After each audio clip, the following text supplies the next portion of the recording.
Welcome to Into the Paradox, the show where we chase the fringe, the strange, the stories that live just beyond the veil of the ordinary. I'm your host, Peter Kennedy, and today we're traveling east, to the heart of Africa, to explore the living myths of Uganda, its cryptids, its haunted sites, and the whispers that still echo through its savannas and lakes.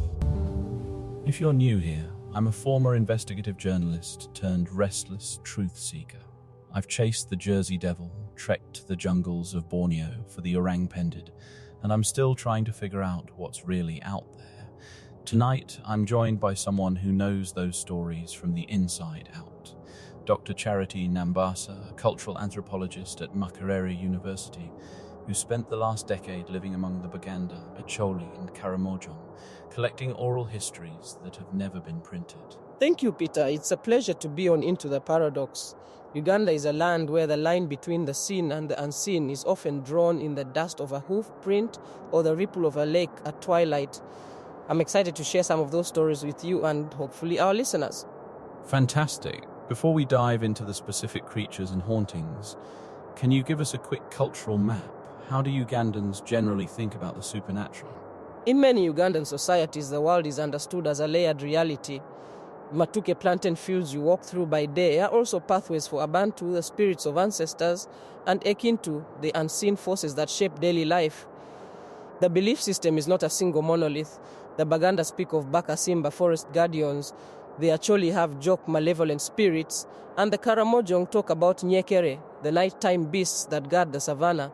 All these threads interweave, creating a rich tapestry where a cryptid can be both animal and omen. Let's start with water, the lifeblood of Uganda. Lake Victoria, Lake Albert, the Nile itself. There are stories that a monster lurks beneath those surfaces. What can you tell us?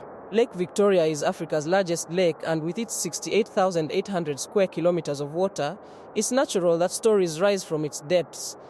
In the early 1900s, colonial administrators reported sightings of a large serpentine creature they called the Nile River Monster, or locally, Muganga, meaning the healer.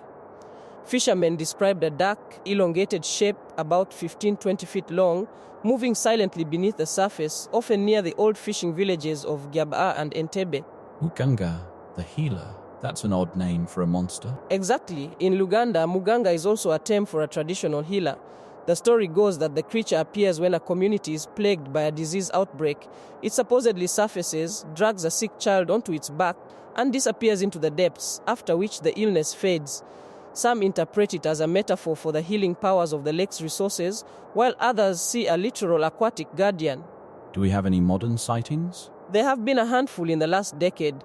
In 2014, a group of tourists near the Sese Islands captured a blurry infrared video that showed a large, undulating shape crossing the surface at night. The Ministry of Tourism dismissed it as a Nile perch, but the locals insisted they'd seen the Muganga before. The video never made a scientific impact, but it lives on in the local chat groups as the night that the lake breathed. Moving inland, Uganda's forests are another hotbed for legend. I've heard about a creature called the Nanga. Fill us in. The Nanga is a cryptid reported primarily in the Bwindi impenetrable forest and the Rwenzori mountains. The name is derived from the Kinyankole word for snake, but the creature is described as far more than a simple reptile. Witnesses speak of a massive python-like beast up to 30 feet long, covered in iridescent black scales that reflect moonlight, with a series of luminescent dots along its spine that blink like fireflies. Sounds like something out of a fantasy novel. It does, but there's a deeper cultural note. The Nanga is believed to be the guardian of the forest's spirit trees, ancient trees that house the souls of ancestors.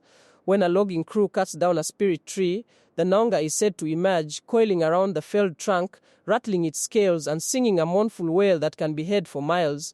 The wail is said to drive people mad if they ignore it. Has anyone ever actually seen it, or are these just cautionary tales? There are 3 well-documented accounts, 2 from local hunters in the 1970s and 1 from a foreign botanist, Dr. Michael Henshaw, who was conducting a flora survey in 1992. Henshaw recorded a nighttime encounter where a luminous shape rose from a riverbed, coiled around a fallen tree, and then vanished as quickly as it appeared.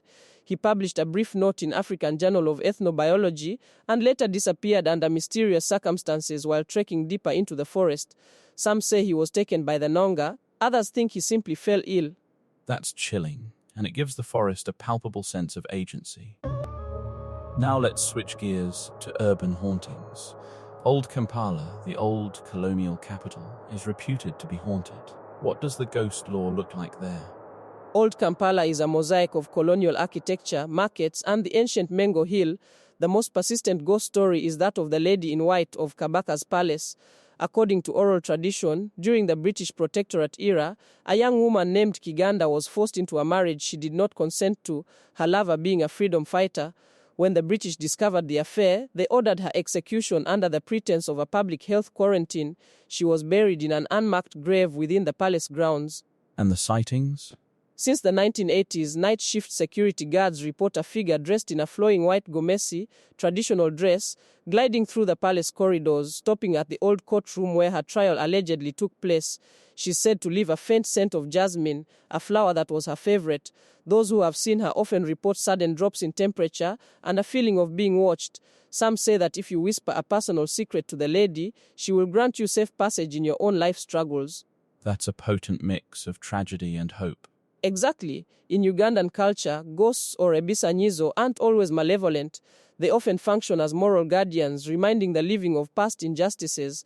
The Lady in White is a reminder of colonial oppression and the cost of resistance. Let's head north to the Acholi region. I've heard the term Nyekere, a nighttime spectre. What's the story there? The Nyekere, also called the Night Stalker, is a shape-shifting entity reported across the Acholi Plateau.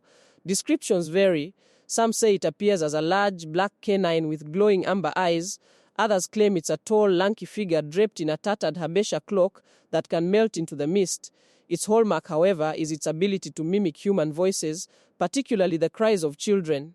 That's terrifying. Does the Nyekere have a purpose? In Acholi cosmology, the Nyekere is thought to be a guardian of the threshold. It is said to patrol the border between the physical world and the Nanga of the sky, the realm where ancestors dwell. When a community neglects its rituals, fails to perform the Pka, a night offering of milk and millet, the Nyekere appears, luring children away as a warning. Parents tell the story to ensure children stay close to home after dark. Has anyone tried to confront it? There is a known ritual called the Kumala, a protective chant performed around the home's perimeter using Ebika protective herbs and a burning Kilimi incense. Elders say that if you hear the Nyekere's voice, you must recite the chant 3 times, face the direction of the moon, and not look directly at the creature.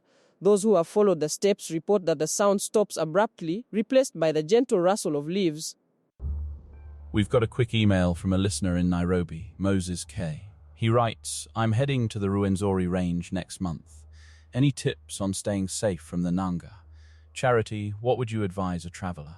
First, respect the forest spirit trees.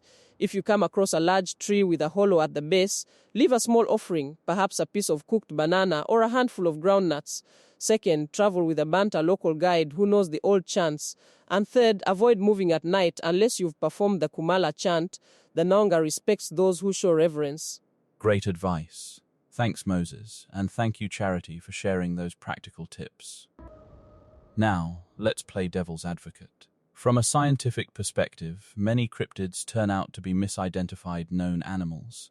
How do you balance the folklore with field research? It's a delicate dance. For instance, the Muganga sightings could be explained by the African tigerfish Hydrocynus vittatus, which can grow over 2 feet and has a silvery torpedo-shaped body that reflects light oddly at night. However, the healer narrative and the correlation with disease outbreaks suggest a symbolic layer that pure zoology can't address. So you're saying the mythic overlay is as real as the creature itself? Exactly. In anthropology, we treat the story as the data point. Whether the creature exists physically or not, the belief influences behavior. Fishermen stop casting nets during a Muganga appearance, a practice that can affect fish populations and even local economies. That's a tangible impact. And what about the Nanga? Could it be a giant reticulated python or an undiscovered species? Both are plausible. The Ruwenzori region is underexplored biologically. There are documented reports of python sebe reaching 15-20 feet, and occasional anomalous sightings could be a combination of exceptionally large individuals and a cultural amplification that adds the glowing spine. Until a specimen is captured, or at least photographed with verifiable metadata, we remain in the realm of possibility.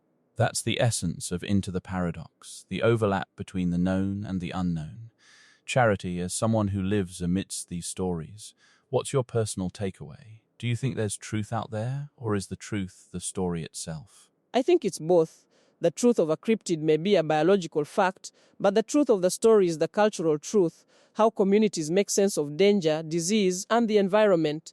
In Uganda, the cryptids and ghosts act as guardians, as moral compasses, as explanations for the unexplainable. They are as real in their impact on human lives as any animal walking the savannah. For us, they are not just legends, they are woven into the very fabric of existence, teaching us to respect the natural world and the unseen forces that shape our destiny.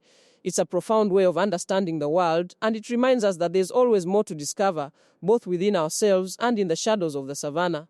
Dr. Charity Nambasa, thank you so much for shedding light on the fascinating cryptids and ghost stories of Uganda. It's been an incredible journey into the paradox of belief and reality. It was truly my pleasure, Peter. Thank you for having me.